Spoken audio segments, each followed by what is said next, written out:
അമ്മേരെ എങ്ങനെയുണ്ടെന്നൊന്ന് നോക്കുവോ? നോക്കട്ടെ.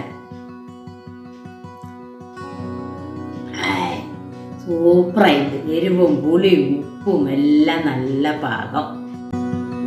ഇതുണ്ടാക്കാനായിട്ട് ഒരു മാങ്ങയാണ് എടുത്തിട്ടുള്ളത്. ഇതിപ്പോ അത്യാവശ്യം പുളിയുള്ള മാങ്ങ തന്നെയാണ്. ഏത് മാങ്ങ കൊണ്ട് വേണമെങ്കിലും ഉണ്ടാക്കാം. പക്ഷെ പുളിയുള്ള മാങ്ങയാവുമ്പോ സ്വാദിന് വ്യത്യാസം ഉണ്ടാവും. ഇനി ഇതിന്റെ തൊലിയൊക്കെ ഒന്ന് കളയണം. തൊലി നന്നായി കളഞ്ഞില്ലെങ്കിൽ സ്വാദിന് വ്യത്യാസം വരും. ഇത് തൊലി കളഞ്ഞിട്ടുണ്ട്. ഇനി ഇത് ചെറിയ കഷ്ണങ്ങളാക്കി നുറുക്കാം. അപ്പൊ ഈ വലിപ്പത്തിൽ വേണം നുറുക്കാൻ.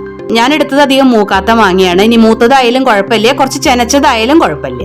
ഇപ്പൊ ഇതെല്ലാം നുറുക്കിയിട്ടുണ്ട്. ഇനി ഇതിവിടെ മാറ്റി വെക്കാം. ഇനി ഇതിലേക്കുള്ള നാളികേരം എടുക്കാം. അപ്പൊ 1.5 മുറി നാളികേരാണ് എടുത്തിട്ടുള്ളത്. ചെറിയൊരു നാളികേരത്തിന്റെ 1.5 മുറി നാളികേരം. ഒരുപാട് അരയണ്ട, അപ്പൊ അതുകൊണ്ട് മിക്സിയുടെ ചെറിയ ജാറിൽ തന്നെ അരയ്ക്കാം. ആദ്യം നാളികേരം ഇതിലേക്ക് ഇട്ട് കൊടുക്കാം. ഇനി ഇതിലേക്ക് എരിവിന് ചേർക്കുന്നത് മുളക് പൊടിയാണ്. അപ്പൊ 1 ടീസ്പൂൺ മുളക് പൊടി. ഇത് പാകത്തിനുള്ള എരിവാണ്. എരിവ് ഒരു ഇത്തിരി കൂടുതൽ നിൽക്കണം, അപ്പോഴാണ് കൂടുതൽ സ്വാദ്. ഇനി കുറച്ച് വെള്ളം ചേർത്തിട്ട് ഇതൊന്ന് അരയ്ക്കാം. ഒരുപാട് അരയണ്ട.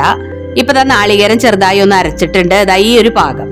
ഇനി ഇതിലേക്ക് നുറുക്കി വെച്ച മാങ്ങ കഷ്ണങ്ങൾ ചേർക്കാം. മാങ്ങ ചേർത്തിട്ട് ഒന്ന് അരച്ചാൽ മതി, ഒരുപാട് അരയണ്ട. പെട്ടെന്ന് അരയാൻ വേണ്ടിയിട്ടാണ് ഇതുപോലെ ചെറിയ കഷ്ണങ്ങളാക്കി നുറുക്കിയിട്ടുള്ളത്. ഇപ്പൊ മാങ്ങ ചേർത്ത് അരച്ചിട്ടുണ്ട്. കണ്ടാ അറിയാം, ഇതുപോലെ ചെറിയ കഷ്ണങ്ങൾ അതിൽ കിടക്കും. ആ ഒരു പാകത്തിന് വേണം അരയ്ക്കാൻ. ഇനി ഇതിലേക്ക് ചേർക്കുന്നത് 1/2 ടീസ്പൂൺ കടുകാണ്. അപ്പൊ കടുകും ഒരുപാട് അരയണ്ട, അതിനൊരു കയ്പുണ്ടാവും. എന്നാൽ ഉള്ളു പൊട്ടണം. അപ്പൊ നന്നായി ഒന്ന് ചതച്ചെടുക്കണം. വേറെ വെള്ളം ഒന്നും ഒഴിക്കണ്ട, ഈ ഒരു പാകം തന്നെ മതി. ഇപ്പൊ കടുകും ചേർത്ത് അരച്ചിട്ടുണ്ട്. ഇനി ഇതൊരു പാത്രത്തിലേക്ക് മാറ്റാം. ഇനി ഇതിലേക്ക് ചേർക്കുന്നത് മോരാണ്. നല്ല കട്ടിയുള്ള മോര്. തൈരാണെങ്കിൽ നന്നായി ഉടച്ചിട്ട് ചേർക്കുക. മോരാണെങ്കിൽ കുറച്ച് കട്ടിയിൽ ചേർക്കുക. മാങ്ങയുടെയും മോരിന്റെയും പുളിക്ക് അനുസരിച്ച് വേണം മോര് ചേർക്കാൻ.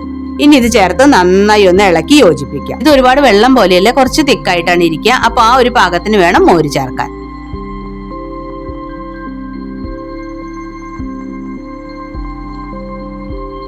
ഇനി ഇതിലേക്ക് ആവശ്യത്തിനുള്ള ഉപ്പ് ചേർക്കാം. ഇതും കൂടെ ചേർത്ത് നന്നായി ഒന്നും കൂടെ ഇളക്കാം. ഇപ്പൊ ഇത് റെഡി ആയിട്ടുണ്ട്. ഇനി ഇതിങ്ങനെ വേണമെങ്കിൽ കഴിക്കാം.